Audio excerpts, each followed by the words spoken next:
अस्सलाम वालेकुम फ्रेंड्स।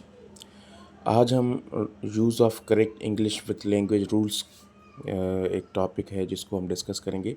दरअसल मैं आपको ये बताता चलूँ कि for screening test in judicial exams आपके लिए दो बुक होना ज़रूरी है। एक तो सर की जो है पार्ट 1 है एमसीक्यूज़, और सेकंडली एक बुक जो है ये मैं आपको दिखा रहा हूँ towards meaningful and enlightening English. ये जो बुक है ये प्रोफेसर ग़ुलाम हुसैन मंगनहार जो कि आईबी में प्रोफेसर हैं।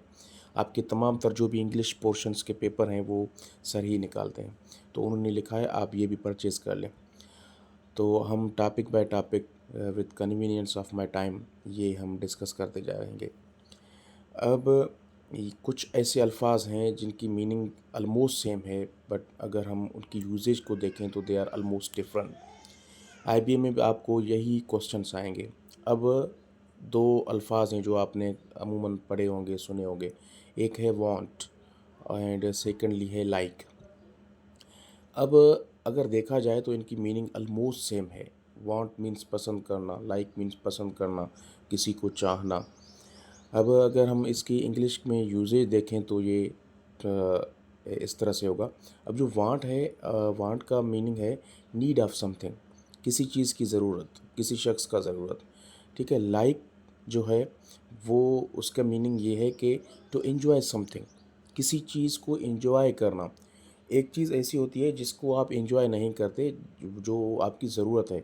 जैसे अगर मैं कहूँ I want to visit a museum, a science museum, I want to visit a science museum, तो ये अब गलत है क्योंकि ये मेरी ज़रूरत नहीं है।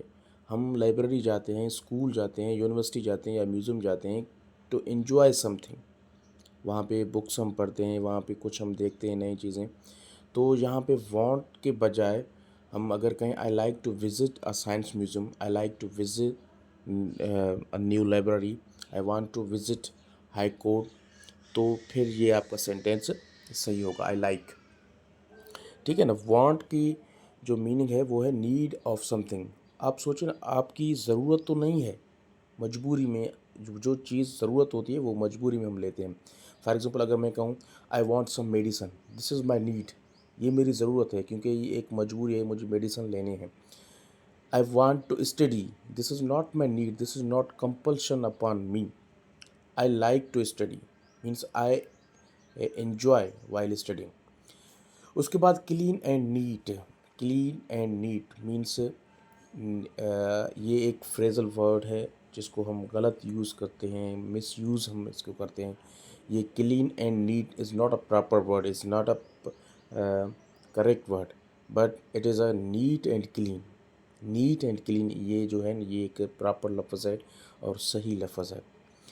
It is clean and neat, it is clean and neat, तो ये सेंटेंस गलत है। इसको प्रॉपरली अगर हम लिखेंगे तो it is NEET and clean, साफ़ सुथरा, जिसको हम कहें it is NEET and clean. उसके बाद जो नंबर 3 है उसमें जो अल्फाज हैं वो है क्लीन एंड क्लियर। अब क्लीन एंड क्लियर ऑलमोस्ट आप देखें इनकी जो मीनिंग है आम ज़बान में हम इनको एक जैसे इस्तेमाल करते हैं, मगर ग्रामर के कुछ रूल्स होते हैं।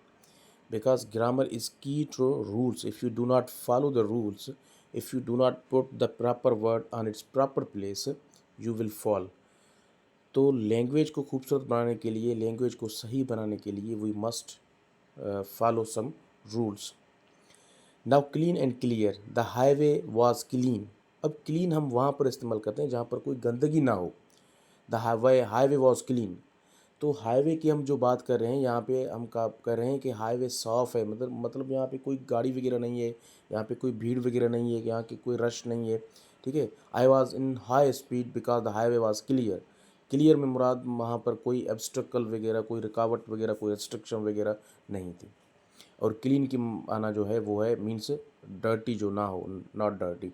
माई clothes are clean, my clothes are clear नहीं होगा, क्लीन होगा। प्रिंट और ड्रा में क्या फ़र्क है? प्रिंट की माना है वो है कवर विथ पेंट, और ड्रा की जो माना है टू मेक पिक्चर्स। ये एक सेंटेंस है, you must not print on walls of the park. ये अमूमन पार्क्स जो आप जाएंगे वहाँ पे लिखा होता है। तो अब प्रिंट का माना ये है कि आप कोई रंग लेकर जहाँ कर आप पेंटिंग करें, तो इस सेंटेंस से ये मुराद है कि आपको ये तंबीह किया जाता है कि आप ये पिक्चर्स वगैरह ड्रा ना करें इस वॉल्स पर। तो proper sentence should be you must not draw on the walls of the park. अगर मैं कहूँ you must not print on walls of the park, the sentence is incorrect. ठीक है, प्रिंट हम वहाँ पर इस्तेमाल करते हैं जहाँ पर किसी चीज़ को हम पेंट से, कलर से जो है ना वो कवर करें। और ड्रा मीन्स लकीरें खींचना, तस्वीरें बनाना, जो अमूमन बच्चे वगैरह करते हैं। उसके बाद मस्ट, अगर हम मस्ट को देखें तो मस्ट एंड शुड, मस्ट एक रूल है और शुड एक एडवाइस है। You must obey your parents, this is not a rule.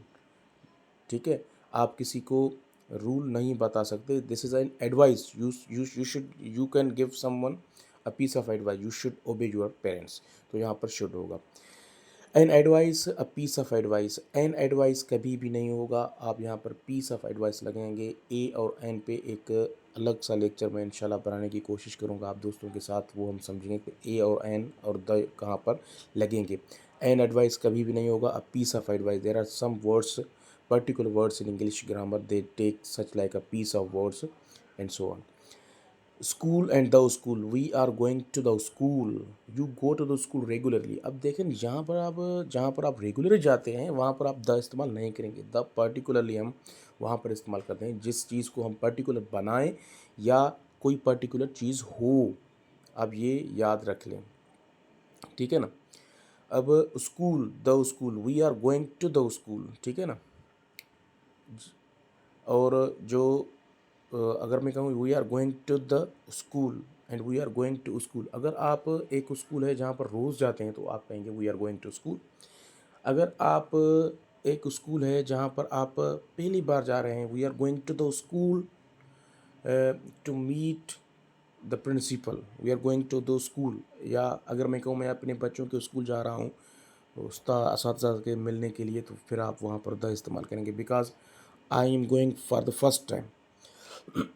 उसके बाद ब्लाइंड फ्रॉम एंड सिंस, ठीक है, ब्लाइंड फ्रॉम और सिंस बर्थ। अब फ्रॉम एंड सिंस, ये अगर आप देखें एक सेंटेंस है, he is blind from birth, he has been blind since birth.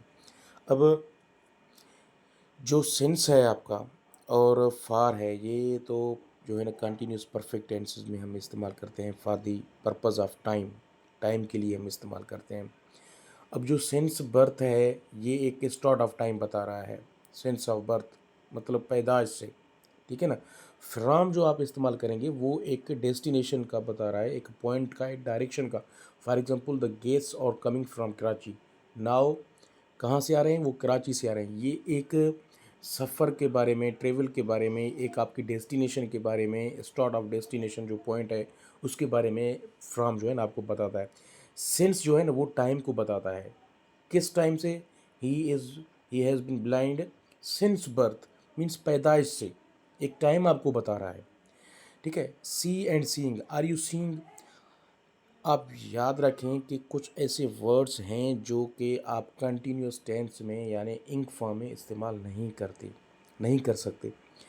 जैसे आप सी जो हैं, सी को आप नहीं कर सकते as a continuous tense. Are you seeing, I am seeing, no, do you see, ठीक है, आई सी, ये these words are not used in continuous tenses.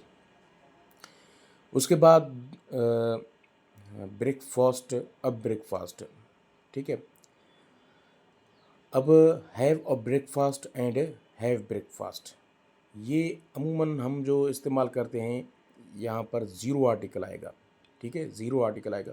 Zero article से मुराद कोई भी आर्टिकल नहीं आएगा। Have breakfast, this is correct sentence because we do some regular meals, meals से मुराद फूड्स, मील्स जो मील एक तो होता है रोटी, मील्स मीन्स फूड्स, ठीक है। जो फूड्स हम रेगुलरली बुनियाद पे लेते हैं, खाते हैं, वहाँ पर हम आर्टिकल इस्तेमाल नहीं करते। हैव अ ब्रेकफास्ट, ये गलत है। Have breakfast, have dinner, have lunch, because we do this all foods regularly, ठीक है। तो मैं उम्मीद करता हूँ कि आपको ये बातें समझ आई हैं और इंशाल्लाह सेकंड लेक्चर भी हम स्टार्ट करेंगे। आप ये बुक ज़रूर पढ़ लें, ज़रूर पढ़ लें। और पार्ट 1 सर का जो है वो भी आप ज़रूर पढ़ लें। दीज